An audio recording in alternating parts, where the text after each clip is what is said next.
능욕 받는 일에 합당한 자라는 제목으로 오늘 또 사도행전 말씀을 계속 강해하여 또 은혜 받는 시간 되기를 바랍니다. 이제까지 이 제자들은 여러 가지 기사와 표적을 보이면서 많은 사람들에게 복음을 전해 왔습니다. 그래서 특히 그 나면서부터 걷지 못했던 그 사람을 고치고, 그리고 성전에서 그 솔로몬의 행각에서 복음을 전한 이후로부터 이 사도들은 더 이상 겁을 내지 않고 성전의 그 솔로몬의 행각에서 자주 모여서 복음을 전하는 그러한 일을 그치지 않았습니다. 그것으로 인해서 많은 사람들이 그것을 그 전하는 모습을 봤지만 감히 두려워서 가서 이렇게 시비를 거는 사람이 없었어요. 그러니까 일반적인 유대인들의 입장에서는 그랬다는 거예요. 그래서 오히려 이 사도들의 그런 어떤 나타나는 이적과 또 성도들의 변화된 삶을 보면서 칭송하는 사람들이, 그러니까 한마디로 칭찬하는 사람들이 오히려 더 많아지고, 그러니까 이 기독교에 기여하지는 않았어도 유대인들 가운데 상당히 기독교에 대해서 우호적인 그러한 생각들이 많이 퍼져 있는 그러한 상황이 됐습니다. 그러니까 이러한 상황을 보면서 일반적인 유대인들은 두려워서 감히 건들지는 못했지만, 이 성전을 담당하는, 성전을 맡은 사람이나 또는 그 대제사장, 또 여러 제사장들, 그리고 사두개인들, 이런 사람들은 그들이 성전에서 가르치는 것을 보면서 그냥 둘 수가 없었던 거예요. 예. 그래서 1차적으로 그때 그 성전에서 그 나면서부터 걷지 못한 사람이 고쳐지면서 성전에서 그때 말씀을 전할 때 이 사두개인들이, 대제사장들과 사두개인들이 이 사도 베드로와 요한을 잡아다가 그 공회에다 넘겼잖아요. 그래서 공회에서 매를 때리고, 그리고 앞으로는 다시 그 이름으로 이 가르치거나 이러지 말라고 명령을 해서 그래서 내보냈어요. 그러니까 1차적으로 그렇게 했음에도 불구하고 사도들이 말을 듣지 않고 성전에서 계속적으로 복음을 전하는 거예요. 그러니까 이것을 보고 사두개인들이나 이 대제사장들이 가만히 있을 수가 없어요. 그러니까 시기하는 마음이 든 겁니다. 왜요? 이 성전의 책임, 성전의 어떻게 보면 주인은 자신들이라고 여겼거든요. 성전의 진정한 주인은 하나님이시고 예수님이시지만, 그러나 그들이 생각할 때는 자신들이라고 여긴 겁니다. 왜? 제사장이, 그리고 성전을 맡은 자가, 그리고 제사장의 그 후예인 이 사두개인들이, 이런 사람들이 당연히 성전에 대한 어떤 권리를 갖는 건 분명한 사실이거든요. 그래서 성전에서 가르칠 수 있는 권한은 그 사두개인들이나 그 제사장들이나 혹은 그들이 허락한 랍비들만 거기서 가르칠 수 있었어요. 그럼에도 그러한 허락이나 이런 것을 아무도 구하지 않고 그 수많은 사람들을 그 솔로몬의 행각이라는 곳에 모아놓고 계속해서 설교를 하는 거예요. 그러니까 전과 동학에 마찬가지로 이 사두개인들이 또 제사장들이 그 사도들을 잡아다가 옥에다 가뒀습니다. 옥에다 가둔 이유는 전과 마찬가지로 공회에다 넘겨서 이제는 진짜 완전히 치도권을 치르게, 어쩌면 죽이고자 마음을 가졌을지도 몰라요. 그렇게 해서 그렇다가 이렇게 가둬놓은 상황이었습니다.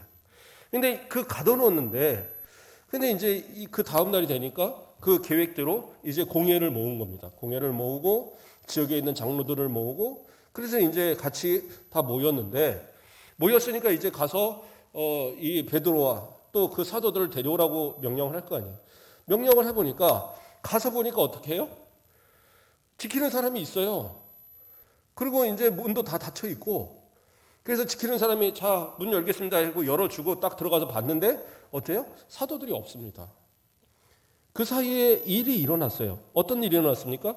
주의 사자가 그들에게 나타났어요. 베드로가 갇혀있고 그 사도들이 갇혀있는 옥에 나타나서 그 5장 19절 말씀을 보면 뭐라고 나와요? 주의 사자가 밤에 옥문을 열고 끌어내어 이르되, 그러니까 끌어냈어요. 옥문을 열고 자 나와 하고 끌어냈는데 그 가운데 지키는 사람이 있었단 말이에요. 그러니까 그 사람들이 졸았는지 아니면 잠시 자리를 비웠는지 모르겠어요. 그러나 그들이 깨닫지 못하는 사이에 주의 사자가 이 사도들을 끌고 나왔어요. 자, 그러면 사도들이 나간 것이 뭐 이 갇혀 있어서 죽을까 봐 두려워서 나갔을까요? 아니에요. 주의 사자가 데려가는데 너 빨리 피해서 저기 숨어라. 그러지 않았어요. 뭐라고 얘기를 합니까? 20절 말씀을 보면 가서 성전에 서서 이 생명의 말씀을 다 백성에게 말하라. 이렇게 말하고 있어요. 그러니까 다시 말해서 복음을 전하기 위해서 지금 이렇게 감옥에 갇혀서 있을 이럴 겨를이 없다. 빨리 나와. 나가서 저 성전에 가서 전과 동일하게 또 복음을 전해. 그렇게 얘기하는 거예요. 그러니까 그 밤에 거기서 한참 뭐 자고 있었는지 어쩐지 모르겠어요. 주의 사자가 깨워갖고 빨리 나와. 그러니까 딱 나왔어요. 나와서 이른 새벽이 되었는데 어떻게 해요? 빨리 성전에 가서 복음 전해. 그러니까 그 이른 새벽에, 그렇죠? 21절 말씀을 보면 그들이 듣고 새벽에 성전에 들어가서 가르치더니 이렇게 나옵니다. 그러니까 즉시 가서 복음을 전한 거예요. 그 새벽에 얼마나 사람들이 나타났는지 잘 모르겠는데 베드로와 그 사도들이 가서 복음을 전하니까 그 새벽부터 사람들이 모이기 시작하는 거예요. 그래서 그들에게 또 복음을 전하는 그런 상황이 벌어졌습니다. 근데 이것을 이 대제사장이나 사도교인들이나 공예 회원들은 이것을 알지 못했어요. 그러니까 사람을 보내서 데려와라. 근데 이제 열려있지도 않고 잠겨있고 지키는 사람은 그대로 있는데 안에 있는 사람들이 사라진 겁니다. 얼마나 황당한 상황입니까? 그러니까 혹시라도 이 간수들이 풀어준 건 아닌가? 혹시 누군가가 빼돌린 건 아닌가? 서로가 의심하고 막 그러고 있는 상황이었어요. 그런데 한 사람이 달려옵니다. 한 사람이 달려와서 이야기하는 것이 24절에, 25절에 사람이 와서 알리되 보소서 옥에 가두었던 사람들이 성전에 서서 백성을 가르치더이다. 이렇게 얘기합니다. 그러니까 옥에 가만히 들어있어야 될 그 사람들이 성전에 가서 다시 복음을 전하고 있는 거예요. 그러니까 이 상황은 설명이 되지 않는 겁니다. 이해도 되지 않는 것이고 무서워도 도망갔다면 어디 사라져버려야 되는데 또 나 잡아가봐라 하고 성전에 가서 가르치고 있어요.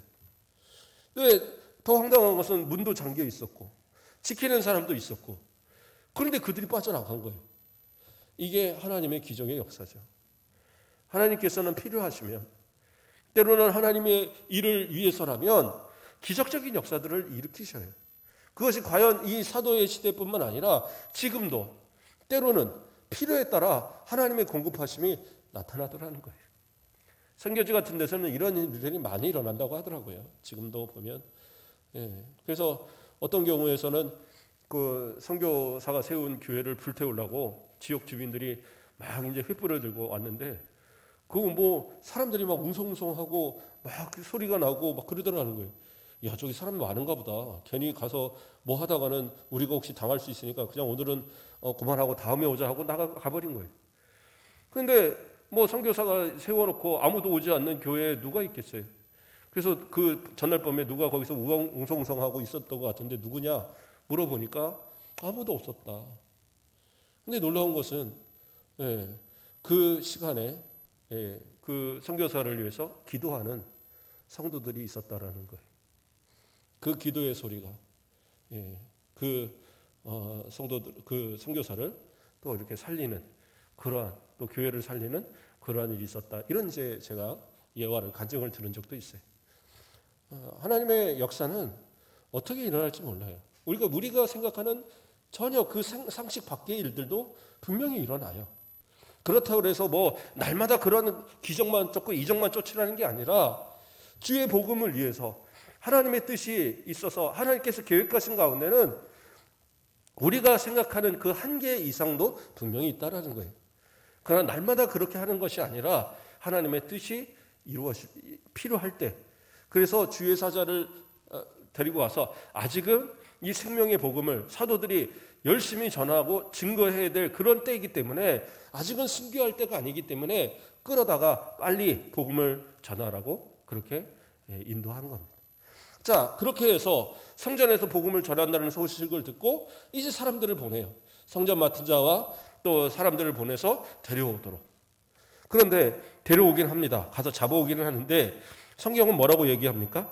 26절을 보면 성전 맡은 자가 부하들과 같이 가서 그들을 잡아왔으나 그 다음에 뭐라고 나와요? 강제로 못하면 백성들이 돌로 칠까 두려워함이라 얘기하고 있어요. 그러니까 강제로는 데려오지 못했어요. 그건 무슨 얘기예요? 베드로나 이 제자들이 자발적으로 갔다는 거예요. 잡으러 갔는데 저놈들 잡아라 그래서 잡은 게 아니라 가서 정중하게 부탁을 한 거죠. 우리 공회가 지금 모여 있는데 사도들 가셔서 좀 지금 가보셔야 될 것 같은데요. 그러니까 그럴까요? 그럼 가시죠 하고 갔다는 얘기예요. 억지로 잡아갔다는 얘기가 아닙니다. 왜 그럴까요? 그 뒤에서 뭐라고 나와요? 뒤에 보면 그들이 잡으려 왔으나 뭐라고 해요? 강제로 못하면 백성들이 돌로 칠까 두려워하며라 이야기하고 있어요. 그러니까 백성들이 돌로 칠까 봐 두려워하다. 그러니까 지금 백성들이 이미 모여서 이 베드로와 사도들의 말씀을 듣고 있고 또 그들의 말을 신뢰하고 있는 거예요. 그러니까 또 적극적으로 이 사도를 따르는 그 무리들 가운데는 돌멩이도 들고 온 거예요, 실제로. 우리가 보면 데모하는 사람들 보면 막 화염병 들고 있고 강목 들고 있고 막 그런 거잖아요. 그런 것처럼 좀 급진적인 사람들 가운데는 베드로와 이 사도들을 지키기 위해서 돌멩이 하나씩은 들고 온 겁니다. 왜요?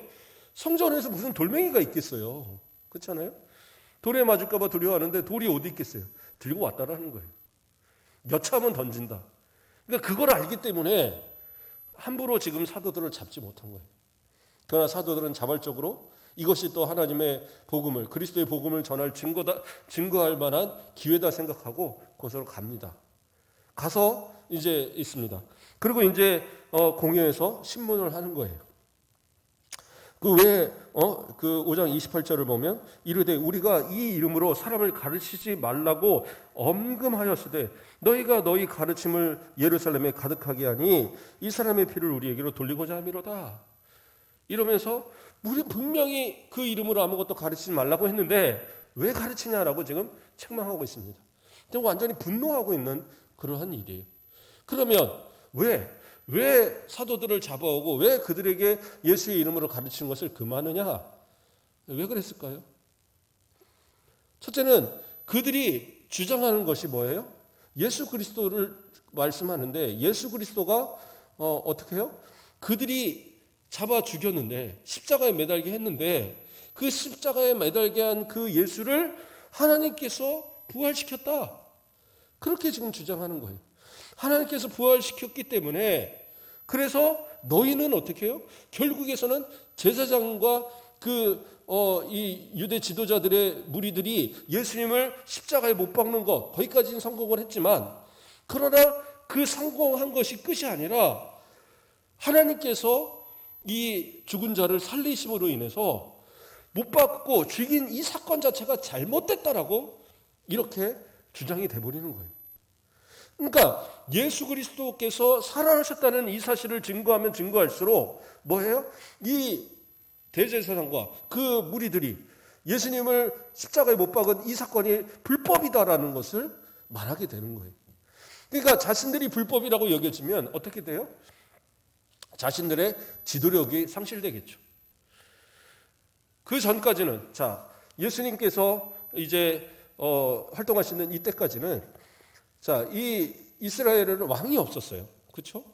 헤롯 대왕이 있긴 하지만 그것은 누가 세웠어요? 로마에서 세운 왕이고 실제적으로 이 자체는 그 다윗의 어떤 후손 그 왕이 더 이상 존재하지 않았습니다. 그러면 누가 이 백성들을 이끌었느냐? 바로 이 종교적 지도자들, 이 대제사장들과 또 사두개인들과 또 바리새인들. 그래서 그들이 모인 공회가 이스라엘의 통치기구였어요. 그러니까 공식적인 통치는 로마에서 파송한 총독이나 이 분봉왕들이 하지만 그러나 영적인 입장에서 그러니까 그 종교적인 입장에서의 통치는 이 공회가 이 이스라엘을 이끌었단 말이에요. 그래서 이 공회에서 정하는 말은 곧 율법과 하나님의 말씀과 동등한 그런 주의를 갖는 그래서 바리새인들의 가르침 또 이 사두개인들 제사장들의 가르침은 백성들이 감히 거역할 수가 없었어요.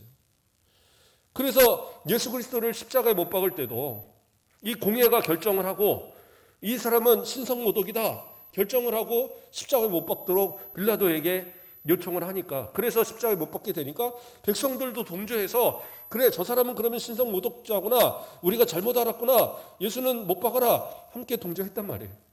그런데 만약에 그 못 박은 일 자체가 잘못이다라고, 하나님께서 그것은 잘못됐다 해서 다시 살리셨다라는 것이 사실로 나타난다면 그 책임은 누가 져요? 공예가 책임을 져야 되고, 이제 예수님을 십자가에 못 박은 그들이 거짓이 되기 때문에 사람들은 더 이상 그들의 말을 따르지 않을 거예요. 그렇기 때문에 결코 이 예수님의 이름으로 복음을 전하는 일을 인정할 수가 없는 거예요. 또 하나의 이유는 뭡니까? 읽었던 그 말씀에, 좀 전에 읽었던 그 말씀에서도 그대로 나오지만 뒤에 부분에 뭐라고 나옵니까? 이 사람의 피를 우리에게로 돌리고자 함이로라 이야기합니다. 그러니까 이 사람의 피를 우리에게 돌린다. 무슨 얘기예요? 죄에 대한 이 책임이 자신들에게 있다라는 걸 인정할 수밖에 없는 상황이 되어버리는 거예요. 만약에 이 빌라도가 예수님을 못 박으려고 그러니까 빌라도에게 예수님을 못 박으라고 할 때 빌라도는 뭐라고 그랬냐? 도저히 나는 이 사람의 죄를 찾을 수가 없다라고 얘기하고 있어요. 마태복음 27장 24절에서 25절을 보면 빌라도가 아무 성과 없이 도리어 밀란이 나려는 것을 보고 물을 가져다가 무리 앞에서 손을 씻으며 이르되 이 사람의 피에 대하여 나는 무죄하니 너희가 당하라. 백성이 다 대답하여 이르되 그 피를 우리와 우리 자손에게 돌릴지어다 하거늘, 이렇게 나와요. 뭐예요? 빌라도는 내가 찾고 찾아봤는데 도무지 죽일 만한 죄를 찾을 수 없다라는 거예요. 이거는 분명히 죽을 사람이 아닌데 이 사람을 죽이면 이건 불법인데 이걸 왜 죽이라고 그러는지 나는 책임이 없다. 그런데도 십자가에 못 박아라 그러니까 물을 떠다 놓고 손을 닦으면서 나는 이제 이 죄에 대한 책임이 없다. 이건 니네들이 알아서 쳐. 그러니까 이 사람들이 뭐라고 대답을 했느냐?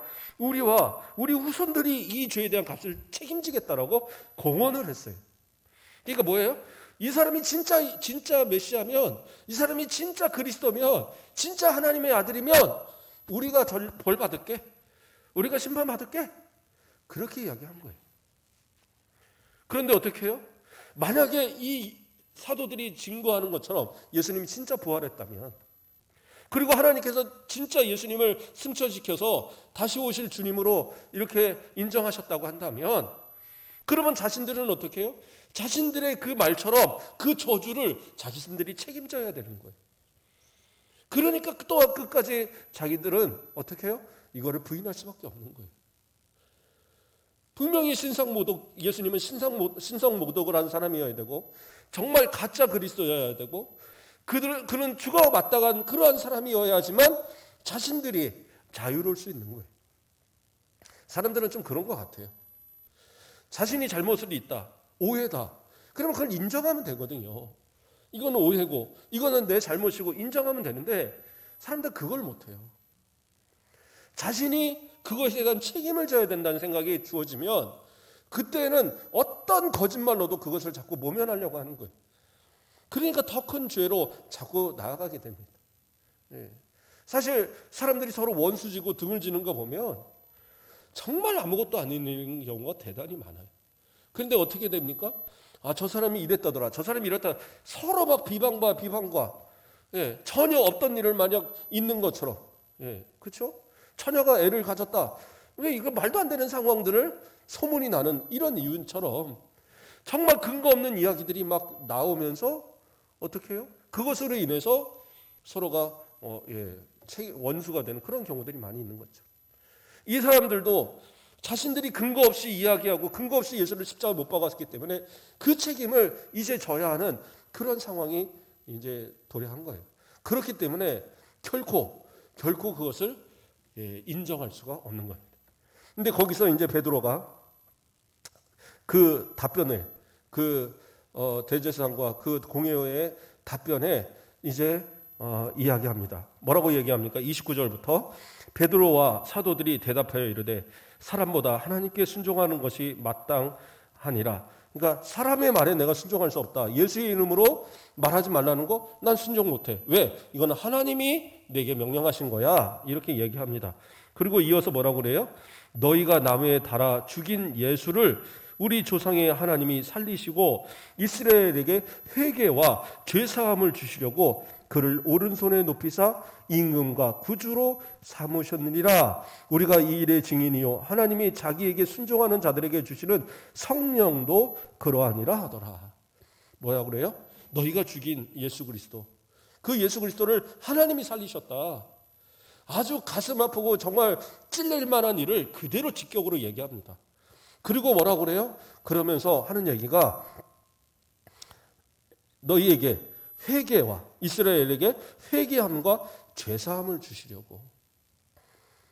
그래서 예수님을 다시 살리시고 또 하늘로 올리신 그 이유가 뭐냐? 먼저는 이스라엘에게 회개와 죄사함을 주시려고 그랬다라는 거예요. 그러니까 베드로는 뭐라고 합니까? 마음에 찔리면 회개하라는 거예요. 마음에 찔리면 거부하지 마. 회개하면 되잖아. 회개해 하고 회개를 촉구하는 거예요. 회개하면 어떻게 해요? 하나님이 용서하실 거라는 거예요. 우리는 간단합니다. 회개하면 돼요. 예, 저도 설교 시간에 수없이 얘기하잖아요. 회개하고 하나님 앞에 용서 구하고 다시는 그 죄로 범하지 않고. 그런데 그게 어려워요. 왜 어렵습니까? 예, 내가 죄인이라는 건 인정하는 게 쉽지 않은 거예요. 내가 지금 하는 일, 내가 지금 이렇게 하는 것이 이것이 잘못됐다라는 것을 인정하기 싫은 거예요. 그러나 하나님 앞에는 어떻게 해요? 인정하셔야 돼요. 내가 죄인인 것을 인정해야 용서함도 있는 거예요. 아이, 남들도 다 그만큼 하는데 아니요. 남들 다 그렇게 해도 하나님 앞에 그것도 죄지고 나도 죄가 되는 거예요. 남들이 한다고 해서 그게 죄가 아닌 게 아니에요. 남들이 하는 것이 하나님 앞에 죄면 나는 하지 않아야 되는 거예요. 그게 옳은 거예요.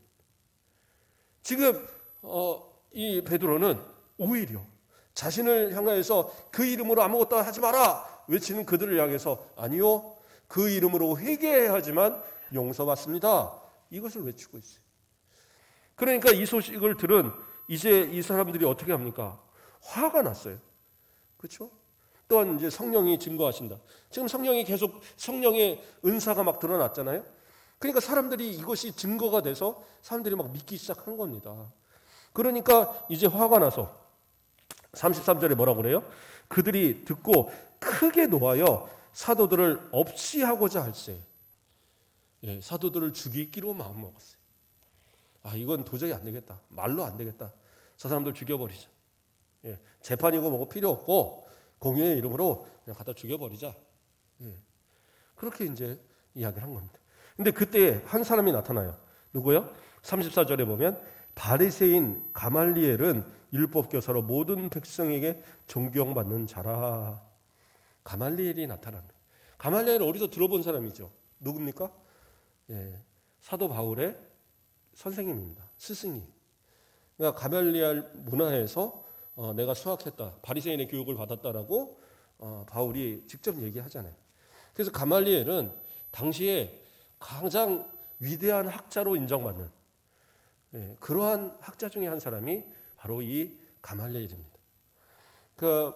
내려온 전생에 의하면 가말리엘의 할아버지는 힐렐이라는 사람인데 이 사람이 유대인들에게 내려오는 그 유대인의 전승 있잖아요. 장로의 유전 이런 것들을 집대성해서 이것을 정리한 사람이 힐렐이랍니다. 그래서 그의 손자인 이 가말리엘은 상당히 이 율법학자로서 이 공회의 어떤 자문격, 고문격을 고문격의 사람으로서 모든 어떤 율법에 대한 이야기가 나올 때면 이 사람한테 물어보는 거예요. 그게 이 법에 맞습니까? 아, 예. 거기 어디에 따라서 이건 율법에 합당합니다. 이건 율법에 합당하지 않습니다. 이것을 말하는 사람이 누구냐? 이 가말리엘인 거예요. 근데 이 가말리엘이 지금 거기서 딱 그 말을 끊고 있는 거예요. 그러면서 하는 얘기가 지금 우리가 자칫 잘못하면 지금 하나님 앞에 죄를 범할 수 있으니까 좀 조심하자.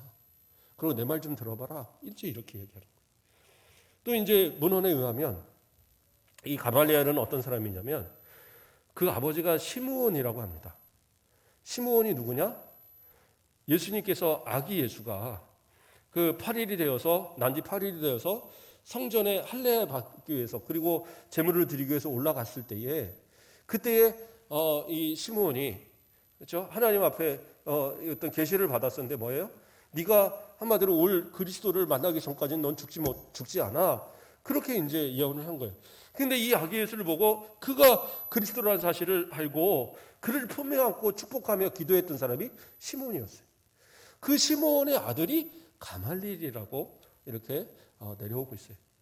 그러니까 이 가말리엘은 사실은 예수님과 대단히 밀접한 관계가 있는 사람 중에 한 사람이었던 거예요. 그런데 그래서 어떤 문헌에는 이 사람이 나중에 말년에 가서는 예수 그리스도를 영접하고 그 가족이 다 그리스도인이 되었다라는 그런 이야기도 내려오고 있다고 합니다.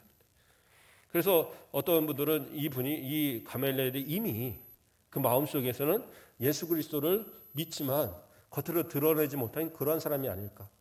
왜냐하면 우리가 니고데모라든가 또 아리마대 사람 요셉이라든가 이런 사람들이 예수님의 제자지만 그러나 공회원이기 때문에 예수님의 제자로서의 신분을 드러내지 못했잖아요. 그런 것처럼 가멜레엘도 그러지 않았을까라는. 근데 이 말씀들을 보면 그럴듯한 내용이 있어요. 뭐예요?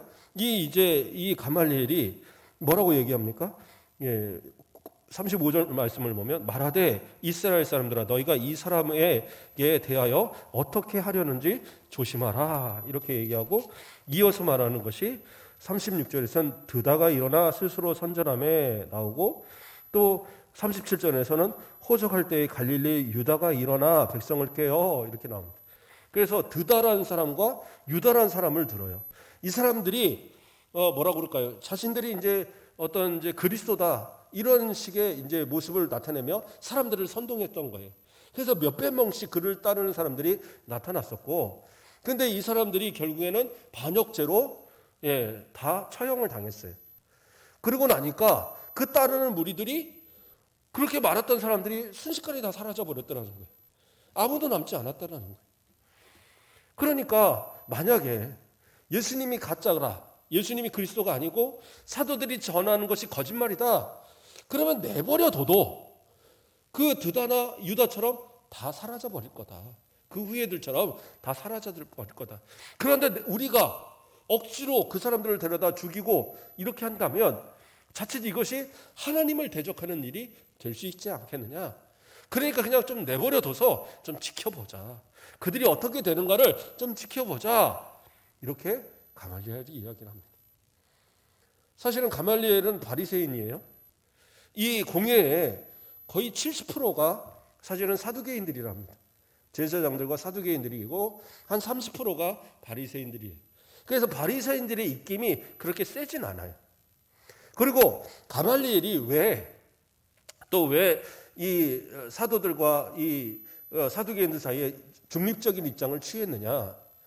또 하나의 중요한 이야기는 이 사두개인들은 제사장들의 사두개인들은 뭐라고 그랬어요? 제가 전에도 한번 설명했었는데 모세의 오경만을 믿어서 거기에 나오지 않는 것을 믿지 않아요.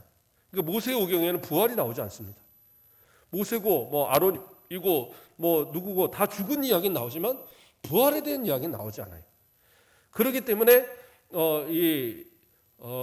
사두개인들은 부활이 없다라고 얘기합니다. 부활을 믿지 않아요. 그런데 부활을 주구장창 주장하는 이 사도들을 가만히 둘 수가 없는 거죠. 그러나 이 바리새인들은 부활을 믿어요. 천사도 믿고 부활도 믿습니다. 그렇기 때문에 그 사상을 갖고 있기 때문에 예수님이 진짜 부활했다면 그러면 그건 하나님께서 부활시키신 것이고 그가 승천했다면 정말 다시 오실 그 하나님으로서 예수님으로서 하나님의 아들로서 인정할 수밖에 없는 거예요. 그러니까 자신의 교리에 자기가 갖고 있는 교리에 크게 벗어난 건 아니에요. 그가 진짜 메시아라면. 그렇기 때문에 이 가말리엘의 입장에서는 어떻게 해요? 이 사건을 더 지켜볼 수밖에 없는 거예요. 그래서 사두개인들이 그 주류가 되어 있는 이 공회를 설득을 해서 우리 그냥 조금 더 지켜봅시다. 그러면서 이 드다와 이 유다에 대한 예를 드니까 그때 이제 사람들이 수긍을 한 거예요. 그래요? 그럼 좀 더 지켜봅시다. 그리고는 어떻게 합니까? 다시 이 제자들 사도들 불러다가 열심히 매를 때리고 그리고 다시는 이 이름으로 가서 복음을 전하지 마. 그리고 이제 내쫓습니다. 그런데 거기서 우리가 이제 읽었던 부분이 되겠죠. 40절에 그들이 옳게 여겨 사도들을 불러 채찍질을 하고 예수의 이름으로 말하는 것을 금하고 놓으니, 그 다음에 뭐라고 그래요? 사도들은 그 이름을 위하여 능력받는 일에 합당한 자로 여기심을 기뻐하면서 공회 앞을 떠나니라. 이렇게 나와요. 뭐라고 그래요? 그 이름을 위하여, 예수의 이름을 위하여 능력받는 일에 합당한 자로 여기심을 기뻐했다.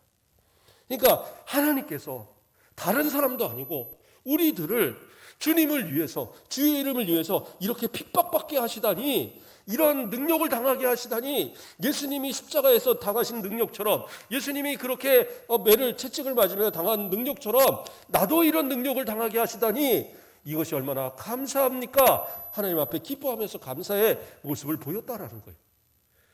이게 이해가 갑니까? 매 맞는데 기뻐하고, 능력을 당하는데 기뻐하고 즐거워하고, 이건 말이 안 되잖아요. 그러나 이건 뭐예요? 거룩한 기쁨인 거죠. 예. 세상적인 기쁨이 아니라 주를 위해서 당한 고난이기에 기뻐하는 거예요. 하나님은 어떻게 합니까? 우리에게 감당할 수 있는 시험만 주시는 분이세요. 그러니까 감당 못할 시험을 허락하시는 분이 아니세요. 그러니까 이 사도들에게 이러한 고난과 시련을 주신 것은 사도들이 감당해야 하고 감당할 수 있으니까 주신 거죠. 그러니까 그것을 인정받았다는 그 사실이 이 사도들에게는 기쁨이었던 거예요.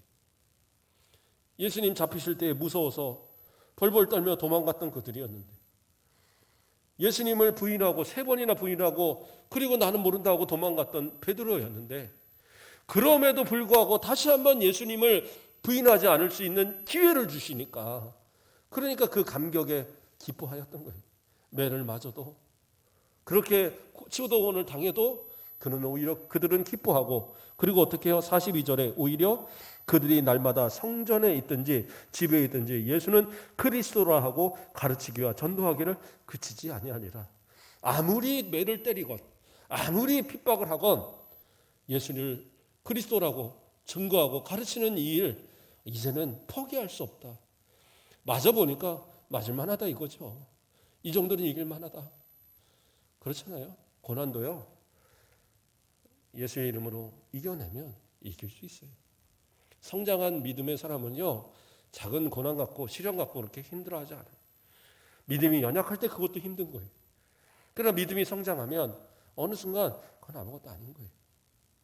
좀 예가 다를 수는 있지만, 제가 저희 아버지한테 어려서 이렇게 매를 맞거나 그럴 때는 매 맞는 게 되게 무서웠거든요. 그러지 않나요? 네, 어려서 매 그러면 아유 무서워 그랬는데, 제가 고등학교 때 이제 뭔가 고집을 피다가 아버지한테 맞을 때는 이거 견딜만 하더라고요. 이걸 이거 몇 대 맞아도 이 속으로 이거 버틸만 한데. 네. 그리고 이제 결국에는 아버지가 때리는 걸 포기하시더라고요. 그 뒤로 이제 아버지가 매를 드신 적이 없는데, 예, 그것도 이제 몇 년 만에 맞은 거였지만, 아버지가 때리는 걸 포기하시니까 제 마음에 아버지가 매를 포기하실 정도까지 내가 고집을 피우면 안 되겠다. 그래서 제가 이제 그때 제가 마음을 접어버렸는데, 그런데 이제 그렇다는 거예요. 이게 나이가 들고 힘이 생기니까 아버지 매도 그냥, 예. 저희 아이들도 몇 년 전에 오랜만에 한번 매를 든 적이 있어요. 둘이서 막 하도 싸우길래 니네들 일로 와. 그러고 이제 어디서 찾아다가 이렇게 엉덩이를 한 2대씩인가 때렸는데, 2대, 한 5대 때린 것 같아요. 근데 그전 같으면 아빠 무서워하고 막 도망가던 애가 가만히 있는 거예요. 그러니까 이제는 진짜 때리면 안 되겠다. 좀 더 지나면 내가 힘없어서 맞는 줄 알아요. 이러면 안 되잖아요. 그런 것처럼 매라는 것도 믿음이 연약할 때, 고난도요, 믿음이 연약할 때는 정말 힘든데, 내 믿음이 성장하면 예수 이름으로 당하는 고난은 오히려 기뻐할 수 있어요. 이것이 끝이 아니거든요. 이 고난을 끝에 주님이 기다리고 계시고, 이 고난의 끝에 주님이 주실 상급이 있고, 이 고난의 끝에 저 영원한 천국이 있는데, 그것을 생각한다면 지금의 고난은 이길 수 있는 거예요. 그것이 지금 이 제자들이 느낀 기쁨인 거예요. 그러니까 고난을 받았고 이 시련을 당했음에도 불구하고 내가 능력 받을 자로 합당하게 여겨주심을, 하나님이 그렇게 여겨주심을 감사합니다. 저와 여러분도 이러한 믿음을 가져야 합니다. 내게 시련이 오면 그래요. 주님 또 이 시련 이기라고 내게 주시는군요. 예수의 이름으로 이 당하는 고난, 이 시련 이기겠습니다. 그리고 이겨가는 거예요. 그리고 정말 힘이 들어서 나 도저히 잘 감당 못하겠는데 하나님 어떻게 해요? 기도하면 돼요. 그럼 뭐라고 그래요? 고린도전서 10장 13절에 사람이 감당할 시험 밖에는 너희에게 당한 것이 없나니 오직 하나님은 미쁘사 너희가 감당하지 못할 시험 당함을 허락하지 아니하시고 시험 당할 쯤에 또한 피할 길을 내사 너희로 능히 감당하게 하시느니라. 주님 앞에 기도하면 주님이 도와주시고 피할 길도 주시고 결국엔 그것을 이길 수 있도록 도와주신다는 거예요. 주님을 의지하십시오. 어려우면 주님의 이름을 부르십시오. 그 이름을 부를 권한을 우리에게 주셨고 그 이름을 부르는 자 주님은 구원하십니다. 더군다나 그 이름을 통하여서 우리가 고난을 당한다면 기뻐하십시오. 주님께서 능력을 받을 자로 인정해 주셨다는 사실, 이제는 믿음이 성장한 사람으로 인정해 주셨다는 사실, 그 사실에 감사하고 이 고난을 이기고 더 큰 하나님의 은혜와 그 크신 사랑을, 그 크신 은혜를 체험하는 저와 여러분 되시길 주님의 이름으로 축복드립니다. 기도하겠습니다. 사랑의 하나님, 감사를 드립니다. 우리를 사랑하여 주시고 주의 이름으로 살아가게 하시며 때로는 주의 이름으로 당하는 여러 고난도 시련도 결국엔 이겨낼 수 있도록 은혜 주심을 감사를 드립니다. 앞으로 살아가는 동안 또 다른 고난이나 또 다른 시련이 다가올 수도 있지만 그러나 결코 좌절하지 말고 하나님께 기도하며 주의 이름을 부르며 주님께서 피할 길을 주시고 또 그것을 감당케 하시는 은혜를 누릴 수 있는 우리들이 되게 하시고 저 영원한 천국 주님의 주시는 큰 상을 바라보며 끝까지 주님의 은혜 안에 복된 삶을 누려가는, 승리의 삶을 누려가는 모든 성도들 되도록 인도하여 주시옵소서. 감사합니다. 예수 그리스도의 이름으로 기도드립니다. 아멘.